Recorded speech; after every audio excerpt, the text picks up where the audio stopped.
JD Salinger is one of the most mysterious and intriguing authors in all of history. His first novel, Cather in the Rye, has sold over 65 million copies, making it one of the most popular books ever written. But he hated the attention it brought. He withdrew to a small town in New Hampshire and became increasingly reclusive. He ceased all communications with the outside world, giving only a handful of interviews until his death in 2010. To this day, only one recording of Salinger's voice exists, secretly recorded by a reporter in 1980. She claims she will take the tape to her grave, even though she's been offered $500,000 for it. Despite writing constantly, Salinger published only 3 more books in the years that followed Cather. In 1965, he released one last story in the New Yorker, and that was it. Per his will, all those stories he was writing are vaulted up until 2060. To this day, Cather is one of the most widely read books in the world. Despite its popularity, most readers actually have mixed opinions on Cather, often finding the narrator, Holden, either unbearably annoying or pathetically pitiable. Even Salinger himself grew to hate the book. But these people, and even those that enjoyed reading it, are missing something about Cather in the Rye. Throughout the rest of Salinger's published work, he left a trail of breadcrumbs, of names, of dates that line up across stories. If followed properly, these clues put Cather in a new light and change everything about how you interpret it. In this video, I'm going to walk you through that trail of breadcrumbs and explain how Salinger created a hidden literary universe of repeated characters in his work. I'll explain how he intended this to affect the way that we read and interpret Cather. Then, we're going to go beyond Salinger's intentions for us as readers. I'll explain why I think he hated Cather based on his few interviews and his unpublished work. Spoiler: it's not because he thought Holden was annoying. I'm then going to tie that into a larger theory on how Salinger intended for Cather to be read, one that I've actually never seen proposed or mentioned anywhere. So let's get into the trail of clues.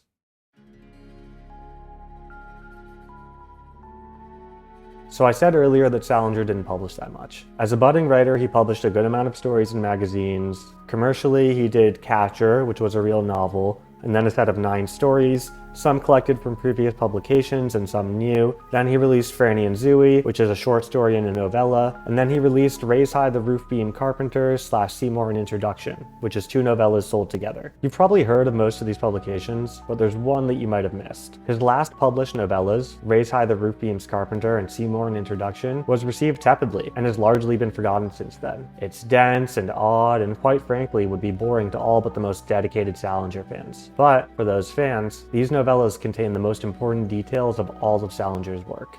By the time this last set of novellas was released, close readers had already noticed that certain names repeatedly occur in Salinger's work. Seymour, who commits suicide in the opening story of 9 stories, Beatrice, Walter, Waker, Franny, Zooey, and Buddy all pop up in various stories. They appear for the first time in 9 stories, but it's not until Franny and Zooey that it becomes clear that they are all brothers and sisters in the Glass family. In Zooey, it's also revealed that Buddy Glass, also called W.G. Glass, Webb Gallagher, is a writer, and that he wrote the very book that you're reading. So it becomes clear that Salinger has not only a literary universe of characters, but he has an in-universe writer, at least for Franny and Zooey. But in Salinger's last publication, Seymour an Introduction, it is revealed that Buddy Glass is the writer of not just Zooey, but also Raise High the Roof Beam Carpenters, and at least 2 other stories that were published in 9 stories. By lining up certain details across other stories and comparing that to what is revealed in Seymour, we can see that a couple of these other stories must have been written by Buddy as well, and were inspired by his siblings. I can make a whole other video on how those details and dates line up, but I'm trying to keep our eyes on Cather here. Speaking of Cather, in Seymour an Introduction, Buddy specifically references the singular novel he has ever written. A writer who wrote a bunch of short stories and some longer stories but only one novel, does that remind you of anyone? This is the big reveal. Buddy Glass actually wrote Cather in the Rye. This means that not only the Glass family stories have been written by Buddy, but actually everything in Salinger's oeuvre. This novella also establishes that anything that Buddy writes about is primarily, whether he knows it or not, about his older brother Seymour, who committed suicide in 1948. So now, when we read Cather, we don't only have Holden in our minds, but we have to imagine Buddy writing Holden. So let's do that, and let's answer a couple of questions that spring to mind when we apply this lens. So is Holden Seymour? Well, a lot of Holden's qualities are quite similar to that of Seymour's, at least on paper. Seymour has serious spiritual issues and finds himself constantly disillusioned and disappointed by the world around him, just like Holden does. It's clear that this part of Holden is intended to be inspired by Seymour, and Salinger says as much. It's also obvious that Holden and Seymour are two distinct characters. Seymour simply doesn't talk like Holden does in other stories. So no, Holden isn't Seymour. Alright, well in that case, who is Holden, and what events is Buddy drawing from to create Holden's grief? Well, let's look at the timeline here, and let's mix together a couple different things. We know that Cather is set in roughly the year that it released, since Holden gives his age at the time of writing, 17, his age when his brother dies, 13, and the exact year of his brother's death, 1946. So that puts us in 1950, and Cather was published in 1951, so that lines up. From a previous Salinger story, A Perfect Day for a Banana Fish, we know that Seymour died in 1948. So it seems plausible that Buddy is drawing off Seymour's death to write Cather. But it also seems a little weird. Seymour is the oldest brother, and Cather is about someone with a younger brother dying. Plus, Seymour's death was a suicide, and Allie's death is child leukemia. So is there anything else in Buddy's life that he could be drawing from? Well, there's actually a second death in the Glass family. It's shown to us in the story Uncle Wiggily in Connecticut. This is the death of Walker Glass, Buddy's younger brother. He dies while serving in World War II from a random stove explosion. This death occurs in the last couple months of 1945, which is pretty close to Allie Caulfield's death. Additionally, Walker and Buddy have an age difference of 2 years, which is the same as Allie and Holden. So my suspicion is that Cather is actually about Walker Glass's senseless death and how Buddy handled it. And you can see that our understanding of Holden begins to deepen from this knowledge. He becomes fragmented. He reflects the writer, who we now know, and he reflects Buddy's love for his brothers and his trauma over their death. And this is the beauty of Salinger. Not only does his work stand alone, but he also wrote in this other dimension. His writing is about how a writer processes and deals with trauma in a tight-knit family. Now let's take this analysis one layer deeper.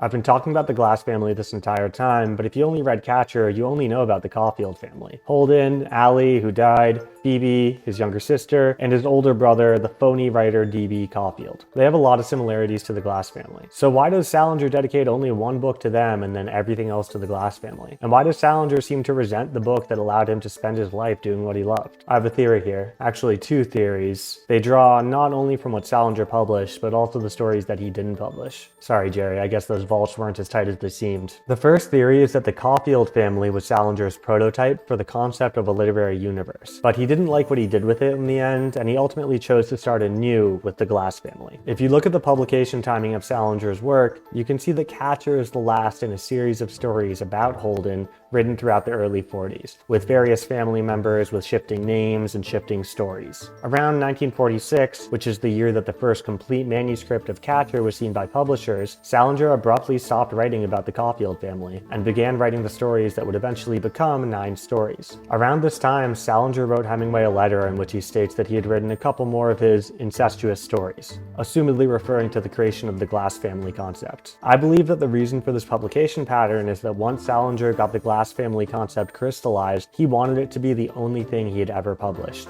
Salinger is constantly praising pure artists and pure art in his work, and I think that Cather felt like a stain to him, not because he found Holden annoying, but because it focused on the Caulfield family instead of the Glass family. This is why Buddy insists on pointing out that Holden was not Seymour even though they're similar. He, just like Salinger, couldn't handle the idea that Cather was impacting the image they created of Seymour in their writing. Additionally, there are some details to the Caulfield family that are pretty similar but a little rougher than details of the Glass family. The Caulfield parents, in some short stories, are indicated to be theater performers, just like the Glass family parents are, but the main details that a writer has written into each. In the Glass family, you have Buddy Glass, also called W.G. Glass, and in the Caulfield family, you have D.B. Caulfield. Hey, this writer name scheme is starting to sound a little familiar. And this leads me to my second theory about why Salinger resented Cather. I think he thought that everyone, and this time I mean literally everyone, misunderstood it. I believe that Salinger may have intended for Cather to have been written by D.B. Caulfield, and was intending to close out the Caulfield family with this piece. This theory is built not just on what is in the text, but on everything that we learned about Salinger today. So first, let's look at the evidence in Cather. So just to review the characters, D.B. Caulfield is Holden's fiction writer turned Hollywood phony brother. D.B. is a huge focus for Holden's cynicism. The first mention of phoniness is when Holden talks about D.B. Holden explains that D.B. used to be a good fiction writer when he was home,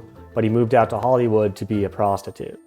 Despite playing a pretty insignificant role in the book overall, Cather actually begins and ends with D.B. Caulfield. The intro of the book establishes, very specifically, that the contents of the novel contain only what Holden told D.B. At the end, There's another odd mention of DB asking Holden about the story in the book. That mention explains that Holden told the whole story to DB in the exact same way it was told in the book. It's almost as if the writer is hinting that DB is trying to get the details that he would need to write the story. DB specifically asked for these details when his Hollywood girlfriend is out of earshot, indicating a break from his Hollywood lifestyle. On top of that, the beginning of the book goes way out of its way to mention that DB has promised to drive Holden home to New York from Southern California. It seems unlikely to me that someone would drive cross-country just to drive back right away. It suggests that DB is planning to stay at home for an extended period of time without his girlfriend. Home, where DB writes fiction instead of Hollywood movies.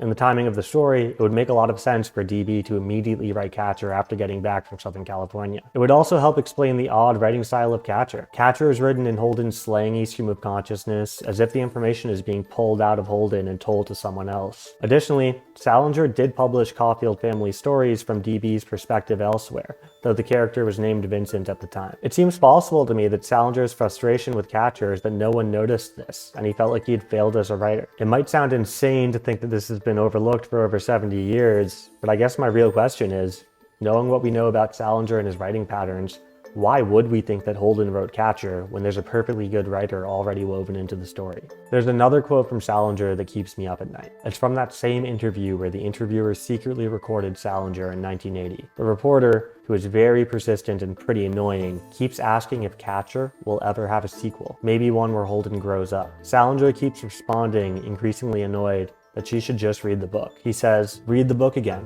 It's all in there. Holden Caulfield is only a moment frozen in time. It's all in the book.